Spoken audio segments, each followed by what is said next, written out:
We're good to go. If you're good, I'm good. Sure. So in fact, I'll start with an apology, which is a very typically Canadian thing. Um, uh, Absolutely. I'm not. I'm obviously not Tom Schwartz, who this was publicized as being. Um, uh, Tom was faced with some very last minute and pressing work obligations, and so I've stepped in. So my name is Cameron Fraser. I'm on the board of the IAF. I'm the director of professional development, and in fact, the Certified Professional Facilitator program comes under my um, portfolio in the association. So that's one of the reasons why I'm here. I'm also an assessor with the program and have been so since 2001. And I've been a process manager with the program since 2002. So I've had a fairly long and steady history with the program and have a fair bit of background with it. In fact, I was involved in the very first assessment where Tom was assessed. So um, I, I hope you're not disappointed that it's not Tom, although he's a pretty great guy too, and is well worth meeting if you get the opportunity. So that's that. I'm going to share my screen, and I'm going to do that just in a moment here. And we're going to, what that's going to do to you is I'm going to put up a PowerPoint, and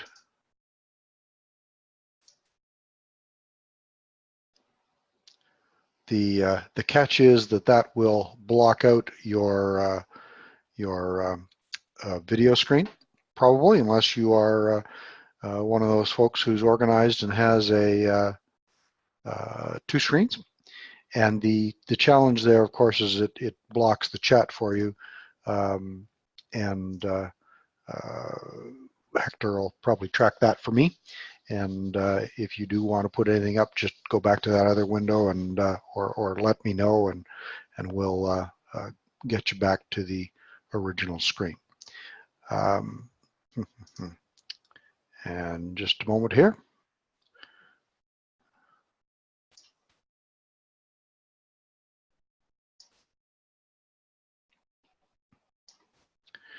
Sorry, I'm just having a little problem with Zoom myself in that.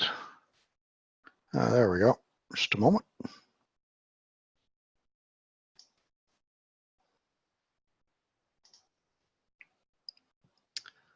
And there, you should now have the PowerPoint. Can I just check and make sure if you give me a nod or something that in fact it's up on your screen? Excellent, thank you. So given the time of day in the hour, are you happy to forego introductions, or would you like to have them? Hector, what do you think?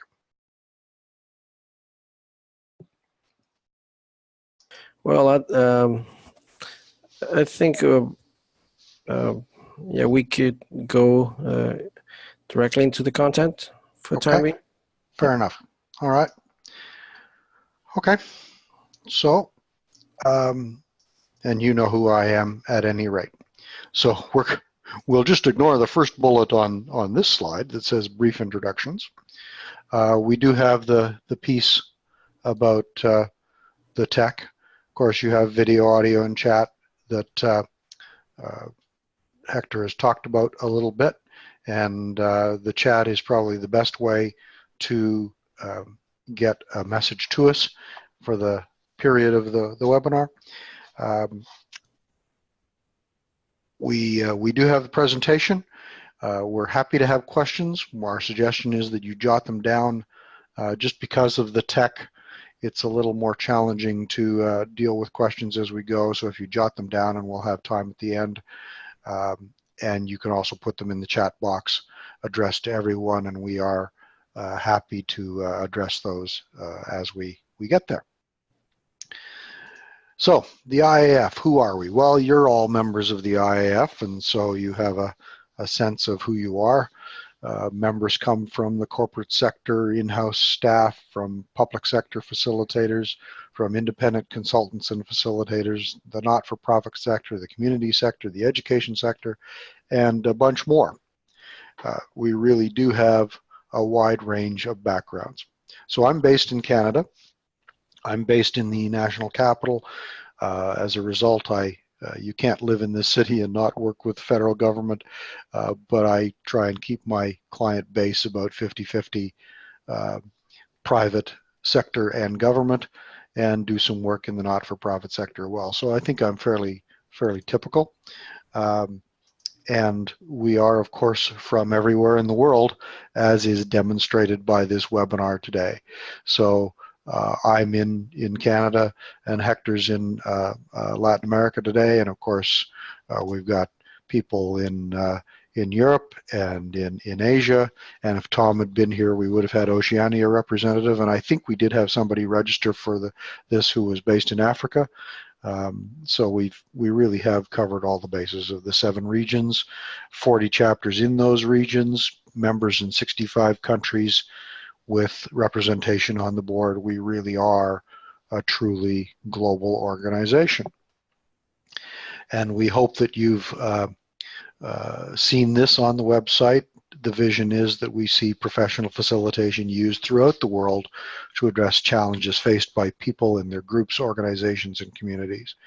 And the mission is to grow the community of practice for all those who facilitate, establish internationally accepted professional standards, build credibility, and promote the value of facilitation around the world. And all of our work in and around accreditations is really built on the premise of trying to live up to that mission. Hence the internationally accepted professional standards based on the core competencies. And the credibility, we believe that the certification contributes to that, because it means that somebody has looked at a certified professional facilitator and said, yes, these people have the skills and abilities to do this work properly and well. And so it really is within this context that certification takes place. And so what is the CPF? It is an internationally recognized third-party credential for facilitators that is not tied to commercial interests or specific training programs. It belongs to the IAF, hence the trademark in there. It is the Certified Professional Facilitator.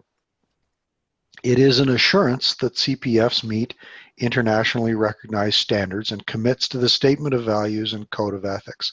Now, this has changed a little bit in the last year or so, where now when you join or rejoin as a member, you're asked to commit to the standards, the Statement of Values and Code of Ethics. But for a long time, the CPFs were the only people who were asked to do that. And so somebody seeking a facilitator had an expectation of, well, they know they can deliver on these competencies, and they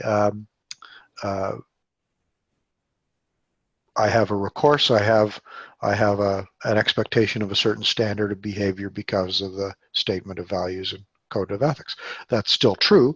It's just more broadly true. The latter part, the values and ethics, is more broadly true now of all members.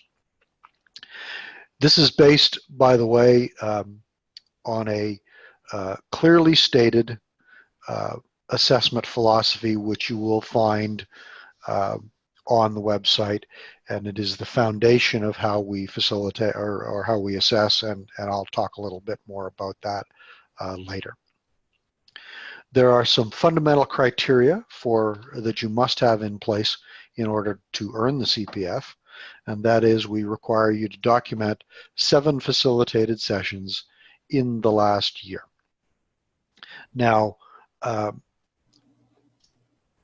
this is not an entry-level certification. We tell people that you should have substantial experience before applying. This should include at least a range of different processes and group sizes. So, for example, we recently had someone apply to become a CPF, and we've suggested that they go back and get a broader range of experience, because although they've been facilitating for several years, they've only ever done one process. They've only ever run risk assessment processes and haven't done anything else. And without that range of experience, it's a bit of a problem. So that's one. It really is, we're looking for your best 7 sessions, not your only 7 sessions or your first 7 sessions. And this has happened to me. I've had people be in touch and they say, well, I have 6 sessions. I've done 6 sessions and I have the 7th one scheduled. Can I apply? And the answer is yes, you can apply, and it's probably not a particularly good idea yet. You need to be an IAF member, of course, and that applies to both applying and getting assessed and retaining the credential. The credential is hand in hand with a membership, and the reason for that is that it ties to the Statement of Values and Code of Ethics. It's a fundamental piece that you have to be a member to hold the designation. You have to demonstrate the IAF core facilitation competencies, and you do that through the assessment process, and those are all available on the website, and of course we can talk a little bit more about that later on. One of the key things here, though, is I mentioned the philosophy on certification and accreditation. And one of the key pieces in that is that we do our best to be as realistic as possible. Now, any assessment is, by its nature, artificial. We're not your clients. It's not a real life situation. It is somewhat artificial, but we do our best to be as realistic as possible. And so what we really want to see is what you do with clients normally. And you should treat this as you would any other professional engagement. Do the exact same kinds of things. There are in the world, again, I get asked, are there courses, specific courses I should take to prepare? Are there, in fact, preparation seminars? Is there somebody who can mentor me, who can help me get ready for the certification? And my answer again is that if you think you need help to get ready, you're probably not ready. We really are interested in exactly what you do with clients. And if what you do with clients is good enough for the clients, if you're doing a good job for your clients, it should be good enough to pass the certification. So that's my recommendation to you, is that it's very much a demonstration of what you do on a daily basis. Again, this question of how international are we? Well, we run 6 to 12 certification events globally every year. And so far, this year we have 10 events scheduled. Again, you can find those on the website. And so, for example, in Ottawa, where I am, we have a conference, the North American and Latin American Caribbean Conference in about 2 weeks, and there's a certification event before that. There's Osaka is coming up. We have a couple in Europe. There's one coming up in Shanghai, Kuala Lumpur or Singapore later in the year, and so on. 10 events so far this year. We offer certification in English, Dutch, and Mandarin. And plus we have done events using simultaneous translation. and we are looking at Spanish, French, and Japanese as possibilities for the future. And of course, we're open to moving into other languages as well that aren't on that list. There is a process for doing that. And so, for example, a couple of years ago, I was in Mumbai at a conference, and somebody asked me about, is Hindi a possibility? And the answer there is, of course it is. There is a process for that, and it starts with translation of the competencies, and all somebody has to do is, if they're interested in moving to another language, they discuss it with me, and we can talk about how that goes ahead. Okay. There are 6 big core competency areas, and there are all sorts of details underneath that. I'm not going to go into the details of the competencies today. Those 2 are available on the website, and I'll show you where a little later. They are create collaborative client relationships. So that's about what happens before the facilitation. How do you work out your needs, the client's needs, and what they need you to do for them. Definition of purpose and output, how you investigate the client needs. The second category is about planning appropriate group processes, and that's about what you do on your own ahead of time to take the client need and turn it into an agenda, a process that will work for the client in the group, whether that be something that you design or a process that you were taught that has been around for a long time, regardless, whether it's design or choose or adapt or any of the other things. It's about how you go about that work. Create and sustain a participatory environment is, of course, about the facilitation event itself. That is your interaction with the group participants and your engagement in getting them to be involved and take on the work that is necessary. Excuse me a moment. Guiding the group to appropriate and useful outcomes, which is about making sure that, in fact, while being engaged, they also move through the process, and that it is methodical and has a start, a middle, and an end that moves the group from a beginning where they are uncertain in gathering information to the point where they have an appropriate and useful result. Build and maintain professional knowledge is, of course, about you. What are you doing to make sure that you are on an ongoing basis continuing to learn and expand your abilities and improve your abilities? And model positive professional attitude is around the statement of values and ethics, and are you in fact a good representative of the profession out there in the world? And so those are the big categories. Now, we know that this is not the only accreditation available to people. I will continue to say that it is the only facilitator accreditation that is not connected to a commercial enterprise or a particular form of training.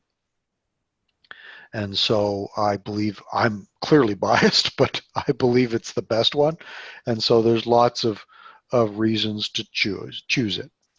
Okay. It is credibility. It is not tied to a commercial enterprise. It is a third-party independent piece, and we don't care where you got your training. What we care about is, do you have the knowledge and skills to do the work? We also have a 20-year history. This is, in fact, the 20th anniversary year of the Certified Professional Facilitator program. And so we've learned a lot over the years and have used that for continuous improvement and expanding the program and making it a capable and credible assessment. The validity. The competencies came out of research done back in the 1990s. It was solid, credible, peer-reviewed research to look at the competencies of what is involved in doing this work that we do.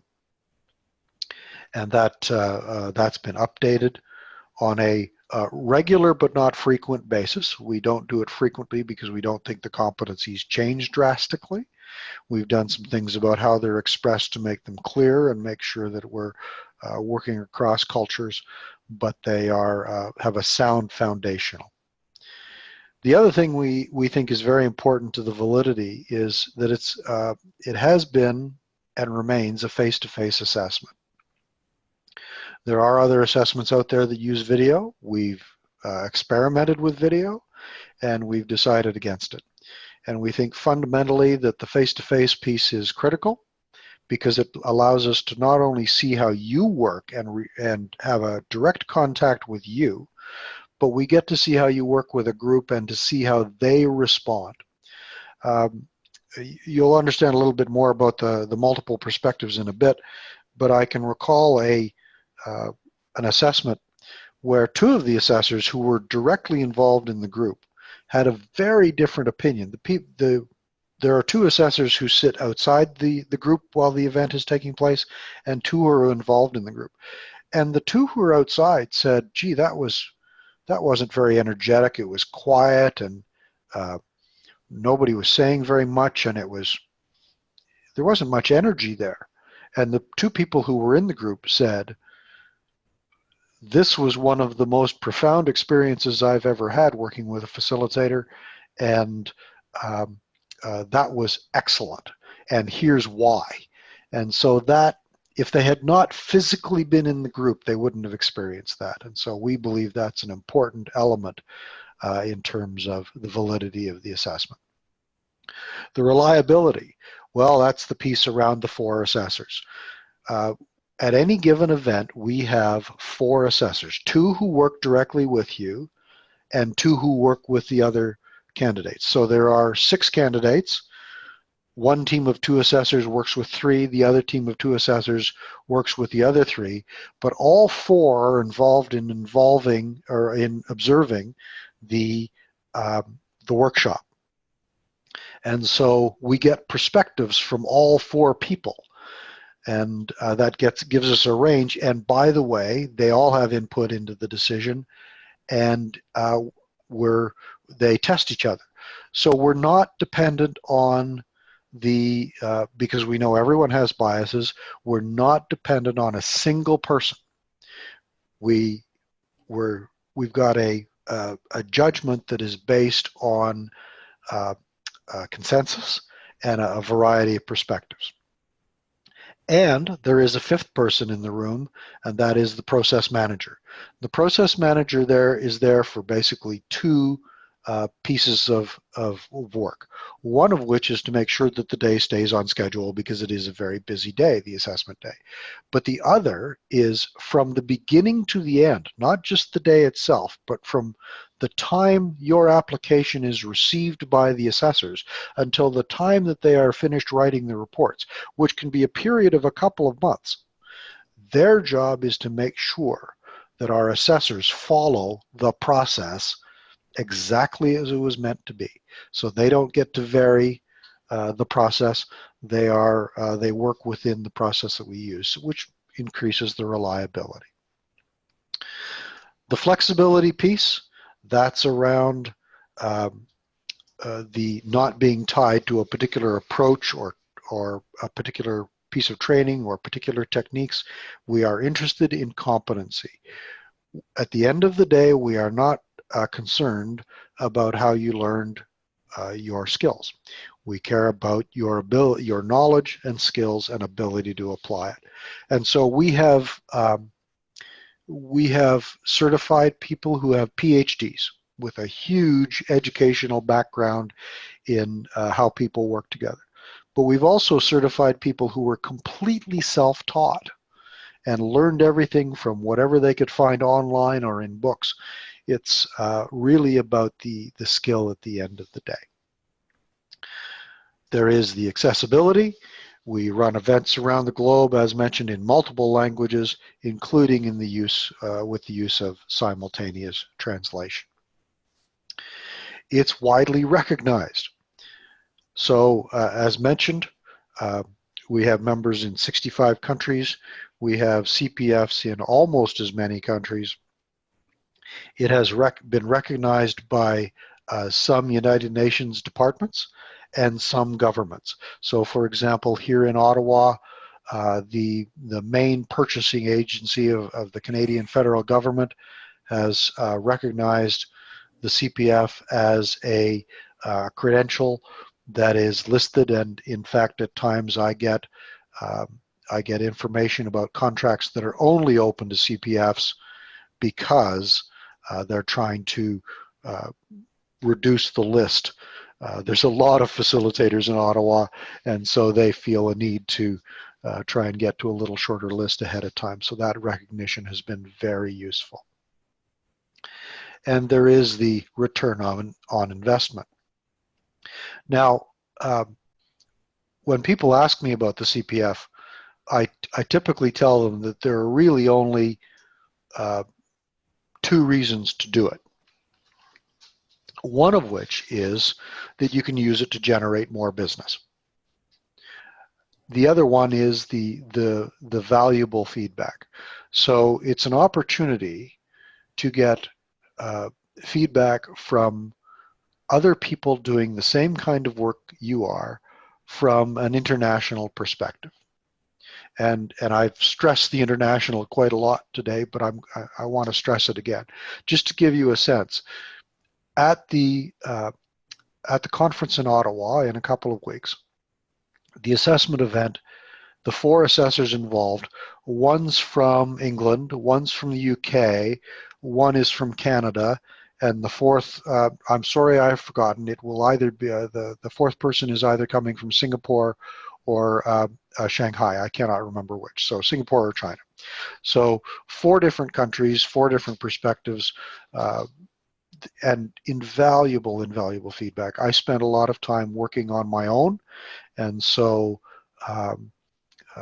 my certification was really the first time I had had feedback, other than from clients, of course, feedback from peers outside of the group of people that trained me and knew me, which is a relatively small group. It's incredibly valuable to me. So the other thing is that it's allowed me to build an international network, which has been very useful. And I did briefly mention this generating more business.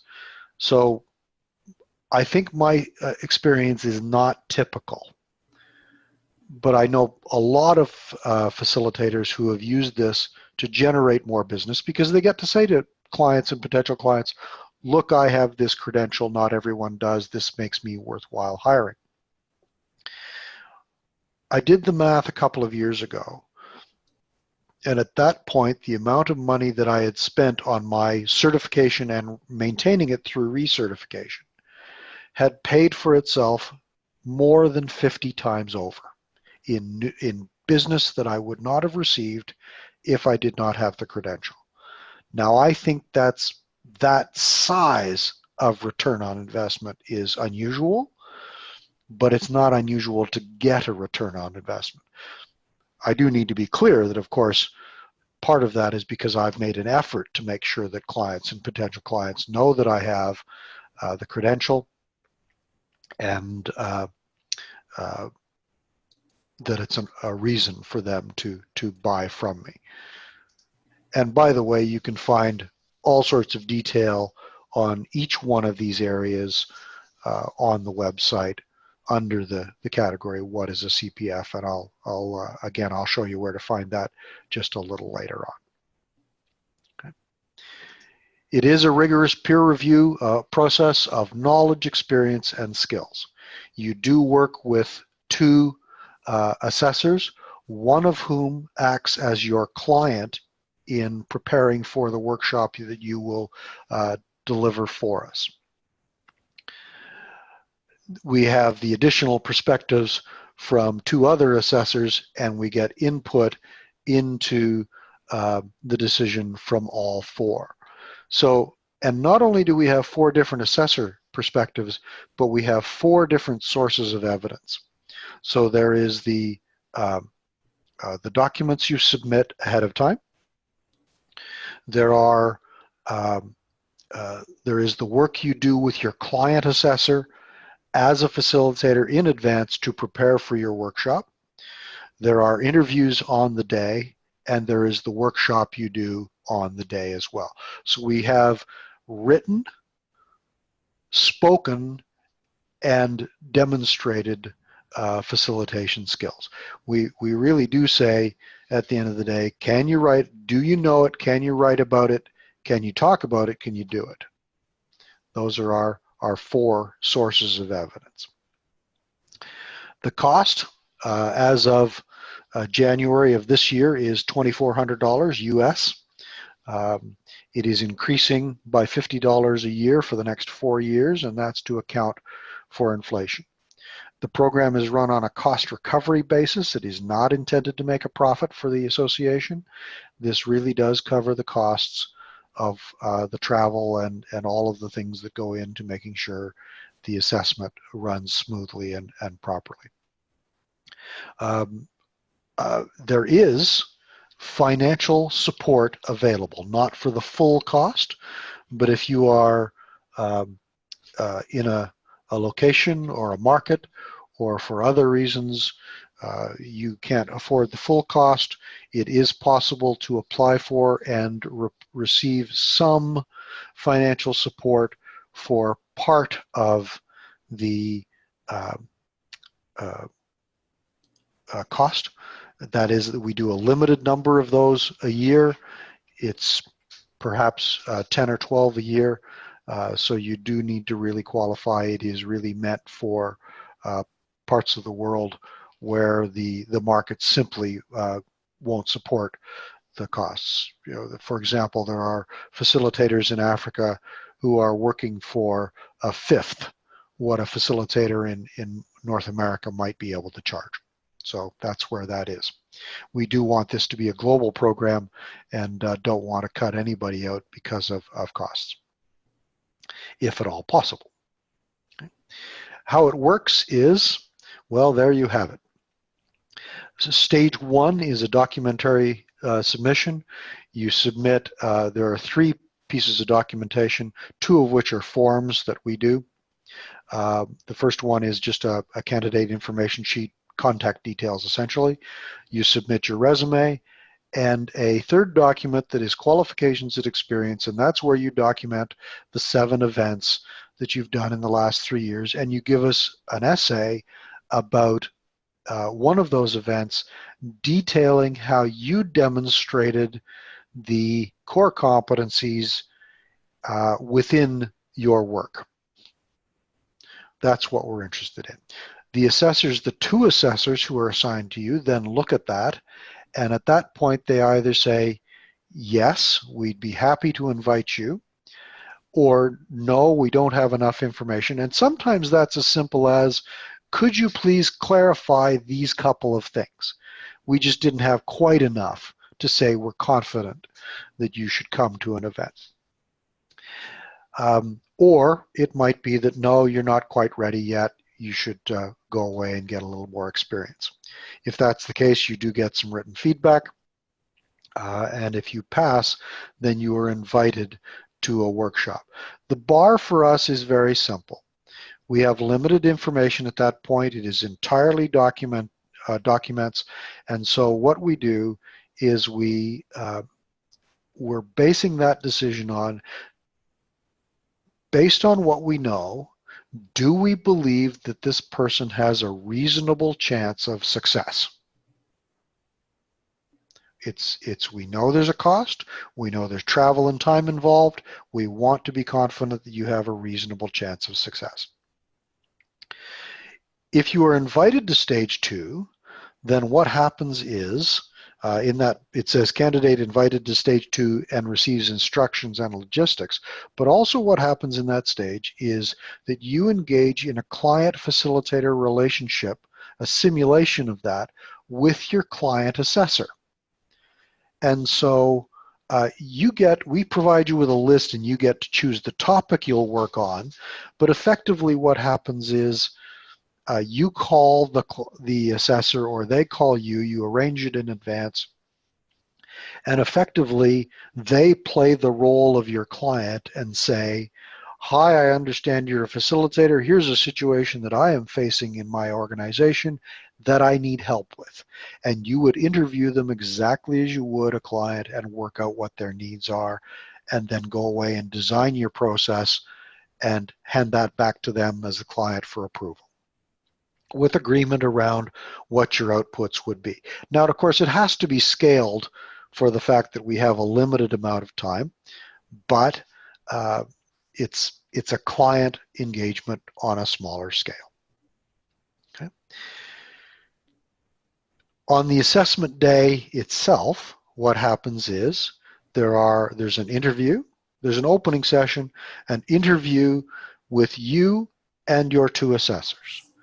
There's a facilitation demonstration where you facilitate a group for 30 minutes on the topic you've chosen and using the agenda that you've worked out with your client to produce the results you've worked out with your client. Your group is made up of the other 5 candidates and 2 assessors, your client assessor and 1 assessor from the other assessor team. Your other assessor and the other assessor from the second team, they sit outside and observe. Okay. And then when the workshop is complete, after all the workshops are complete, then there is a second interview. At some point in that second interview, you're asked to step outside the room, and the assessors make the decision to pass or defer. And the defer is some people think that that's a gentle way of saying failed. And no, we really mean defer. When we say you are deferred, what we are saying is that on this day, with the time limits we have been unable to gather enough evidence to say that you have the competencies. And so we are going to ask you to come back again and have another go. And you will get feedback from that, both verbal and written. And it'll simply identify what the gaps are where we weren't able to find evidence. Okay? It's not a failure, it's simply not enough evidence. We have in our philosophy, when you look at the philosophy, you'll find that we say that the key to our approach is to assess to pass. And what we mean by that is it's not automatic, it's not an automatic pass. It means that the assessors, the primary duty of the assessors is to give you every opportunity to demonstrate your knowledge and skills. Their job is to gather the evidence. Your job is to provide the evidence, and part of their job is to make it easy for you to provide the evidence. But it's not an automatic pass. Once they've made the decision, then you're invited back into the room, and you can get verbal feedback. Whether you've been passed or deferred, you get verbal feedback if you want it, and written feedback in about 2 weeks down the road, along with a CPF certificate and a lovely pin, which I just happen to have here, but I can't see my screen, so I'm assuming you're looking at it, and a certificate, and of course bragging rights that you can put on a resume and any publicity material that you use at all. Okay, that's the overview of the process. Of course, a lot of people are very interested in the decision, how it's made, and how we make that decision. It's based on a review of all 4 sources of evidence: the submitted documents, the client assessor candidate interaction before we go to the assessment day, and that includes on the assessment day the 30-minute interview, and of course the 30-minute workshop, and there's the interviews both before and after. One of the things to note is that sometimes we get people that come to the assessment day and they see some other facilitator and they don't think they should have passed. Or in fact, they see someone who is deferred and think they should have passed. But one of the things is that on the day, the only thing that you as a candidate are going to see is the other candidates' workshops, which means that you've seen a quarter of the evidence that the assessors see. The assessors get to see all 4 evidence sources. All our assessors come from the global pool. They participate in global assessments, and the teams are continually mixed. I think in 17 years, I've worked with the same other assessor twice. It's normally somebody new. So we're always having those other perspectives and checking each other to make sure we're on process and following the standards. So everyone participates worldwide. And all assessments, regardless of where we hold them, use the same criteria, standards, processes, and as I mentioned, the people for our assessments and our decision making. So we're doing our best to make absolutely sure that there are no differences in how people are assessed, regardless of where the assessment takes place or what language we do it in. And that's what the assessment day looks like. Just a graphic presentation of the things I've already discussed. You can see, for example, the arc of the day. So it starts in the morning with the briefing, your first 30-minute interview.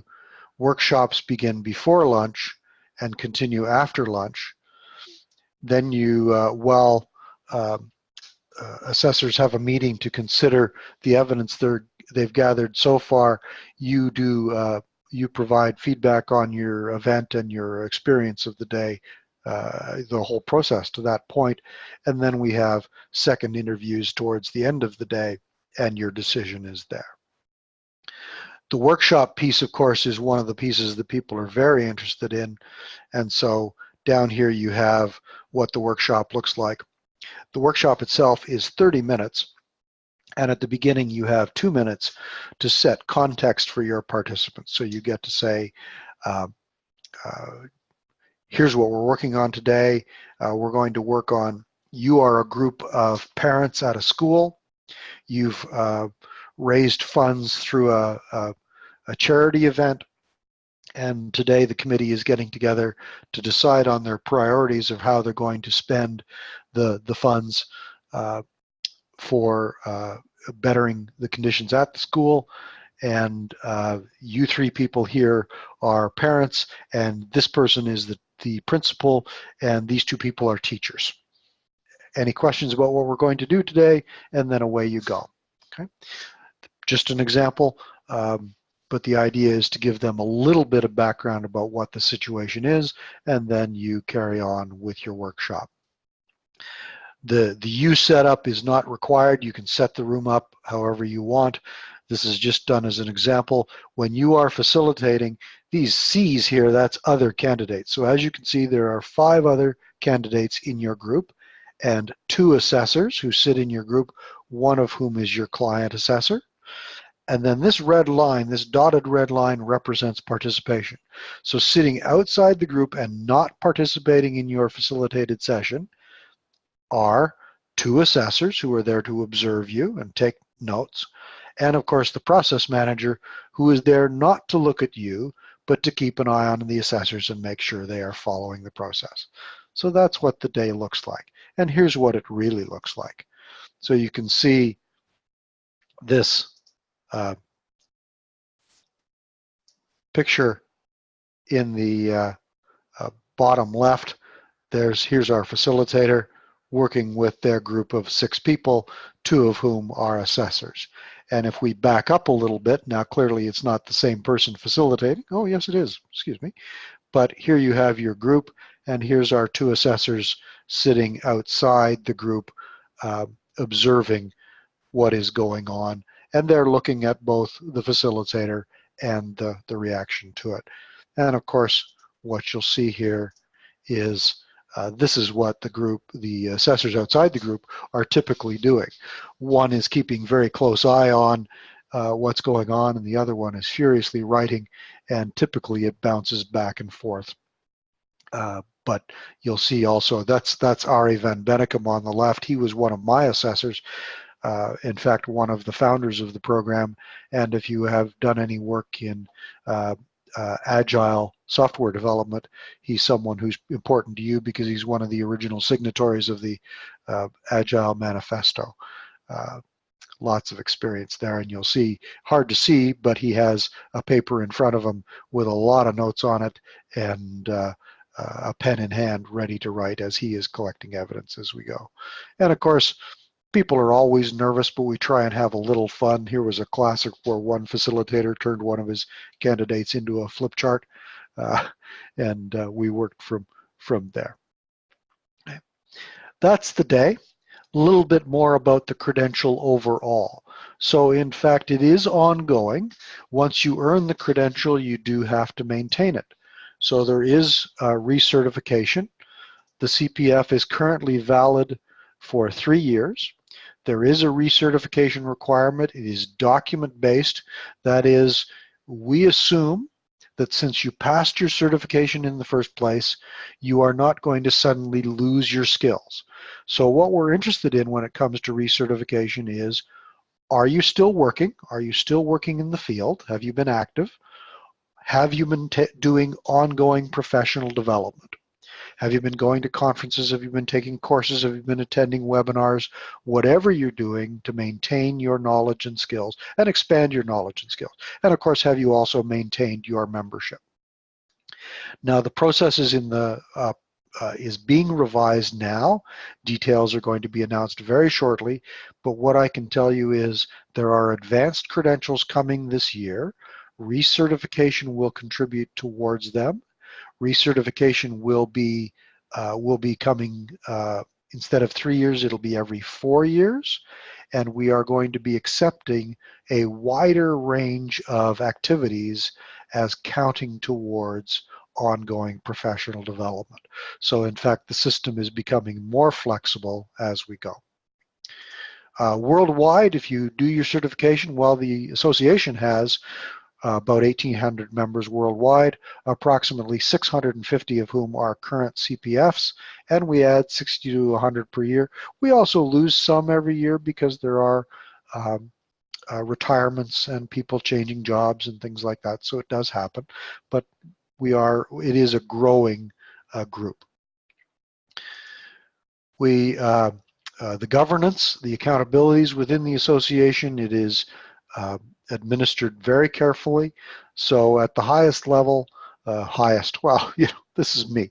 The Director of Professional Development on the board is an elected volunteer, and in fact, you'll have the opportunity to elect a new person because my term is up in December of this year, so that's coming up soon.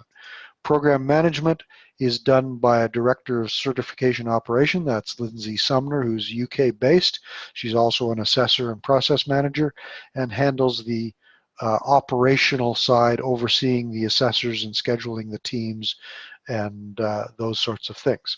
And on a day-to-day basis, for example, when you submit your documentation or even request the documentation package to apply, you get that from our global administration, which is contracted and is virtually every email link on the website about certification goes directly to them, and they will respond quickly. The lady there, Mariam, is terrific. And the IAF candidate assessment, 50 assessors globally, and 11 assessors who are also process managers. So there you have it. That's the program overall, and I hope enough detail to get you where you need to go. We're about 47 minutes in to our planned hour, although we did start a little late, and I know that you may have to carry on. But this is where we get to the questions. And so, in fact, what I'm going to do is I'm going to stop sharing the PowerPoint because I'd like to be able to see the chat, and I'd like to be able to see you as well. So there we go. And oh, there we are back again. How are you?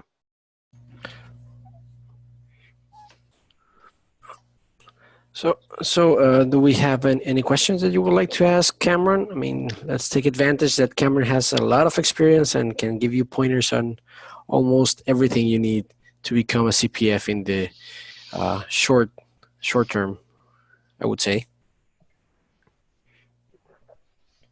And you can type them in the chat or unmute yourself and just talk to us. So Cameron, if you were to point out just a single recommendation for me if I wanted to become a CPF, what would be the most critical advice that you would give me? Well, it's something I already said, but it does bear repeating, and that is treat this exactly the same as you would any other client engagement, right? The when you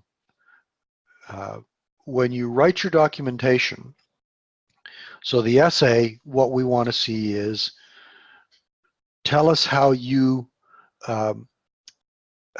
demonstrated the core competencies. So the easy way to do that is simply pick an event that you think you did particularly well, get a list of the core competencies, which you can download from the website, and simply write on it, you know, here's this competency of engaging with the client. Here's what I did in this event. I interviewed them twice. I interviewed 3 potential participants. I asked them about, these are the things I asked them about, and this is what we negotiated in terms of outcome and how, and here's what I chose to do in terms of my design as a result. It's just bullet form notes. And then you go away and write the essay based on those bullet form notes. And think about it as trying to demonstrate to a client why you are skilled. And the same thing with when you come to the day. When you do your workshop, when you plan your workshop and when you do your workshop, just do it exactly like you would with a client. That's what we want to see. We want to see what you do daily that makes clients hire you. We don't want to see what you think we want to see. We don't want to see something that you think is necessary to pass a test. We want to see how you work. We have a question here from Bruce. You mentioned that about the extra turnover, the return on the investment it generates. Besides the government projects you mentioned, what are other ways you see this happening? One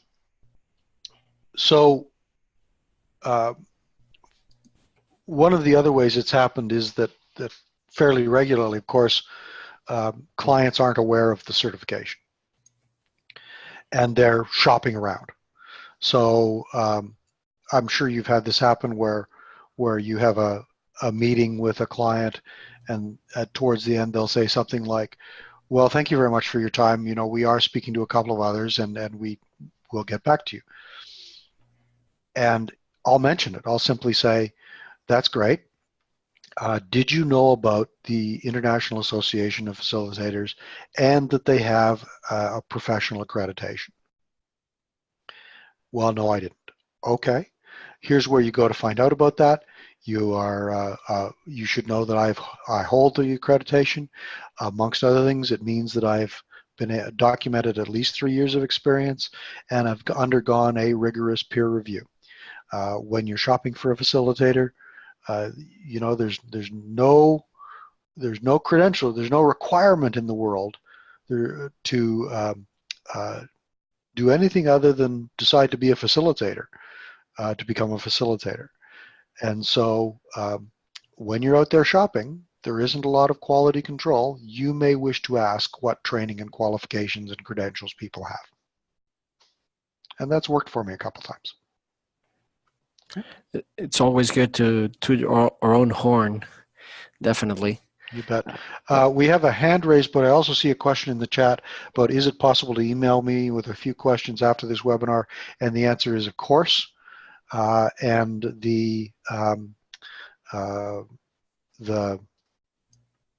can find me, there's a link on the website, and let me just put it in here. You can also email to certify, right? I'm putting that on the chat box as well. Yep. Certify at if-world.org, or your email, Cameron, also putting it on the is prof.dev. Yep, I've just put it in the chat. The Certify at IAF World is the office. And so if you email them and they can't answer the question, they'll certainly forward it to me. Sujatha, yep. if you can share your question. Yeah, hi, this is Sajata here. Sure, thank you so much. There were a whole lot of questions that got answered when you presented it. I probably missed a part at the beginning, and my question is about that. I am part of an organization in India where I engage with a lot of clients. I use a design thinking approach, and which also makes it very client-centric. And I see that there are a lot of comparison that can be made between the competencies that we use for IAF and the approach that we have using the design thinking approach. But most of the engagements that I've carried out are based on an ROI, and the revenue that is generated is aligned with the organization that I'm a part of. Hence, I wanted to know if I could use those case studies as the success stories that I can present in the document that I write out. It sounds like probably yes. I can't think of any reason why not, based on what you've told me so far. Okay. I'd probably need to see the cases or a case. Sure. But honestly, if you are facilitating a group to get them to a result, we are less concerned with how you measure the result. Yes. Than that you got a result that you set out, a kind of result that you set out to get. Okay. Sounds like you're fine. I just saw a chat from Bruce that says you have to drop out, and by all means, Bruce, we appreciate your time, and if there's anything I can do to help down the road, by all means, be in touch. Looking forward to see you in Osaka or any other where in conference or evaluation site in the world. I hope you. I wanted to thank everybody for joining us today. Thank you very much, and continue spreading the information that you receive here. And we're going to have these conversations every month in different time zones to engage the whole diversity of the IF membership, and actually non-members as well, because this webinar is also open to non-members, and maybe they can also join and start continuing the conversation. Would you like to have anything just to close it up, Cameron? Yeah, I did. Or any other questions? I'm sorry. Yeah, go ahead. Sorry, this is Sujata here again. So would you be able to tell me, I'm sorry for interjecting, would you be able to tell me if I can go ahead with the case study, presenting the case studies that I spoke about? Is there any link that I need to access to understand the legal aspects, or do I go ahead with the case studies that I already have? I would say you can probably go ahead with the case studies you already have. Now, if you wanted to send me one, okay, with full understanding that I cannot coach you on this. Yes. So assessors, there's a strict conflict of interest rules. We cannot coach you. We're pretty strict about that. But yes, I understand. This is not coaching per se. I would be willing to look at a case and say, yes, this sort of thing works, or no. So by all means, you can email me one, and it doesn't have to be a lot. Okay. Give me a little bit of detail around group size, what sort of process you used, what the outcomes were intended to be, and what you got. And a couple of paragraphs is enough. Okay. Thank you so much. That's a big help. Really appreciate that, Cameron. Thank you. The only other thing I was going to do, Hector, knowing that we're really, we're sort of at the end here, I did say that I would show you the website. And so I'll just take a moment to do that. Here's the website. And if you're on the IAF website anywhere, this purple banner appears at the top, and all of the things we're interested in is under professional development. So the things I've talked about, the philosophy, I believe what you should do is start with the IAF assessment philosophy. So that's right there, and that's what you're looking at on the screen at the moment, and the key bits are in fact at the bottom of the screen. Those are the ones that will tell you about how we work. The second thing is the competencies. That's the key bits, the core competencies. There's the ones that I gave you at a high level, and the detail is underneath. The next one, again, that you'll find under professional development, the benefits of the CPF, and it's right there. And again, that's detail on things we have talked about today. And lastly is the schedule of certification events. So it's all in one handy place, and there is an overview of the,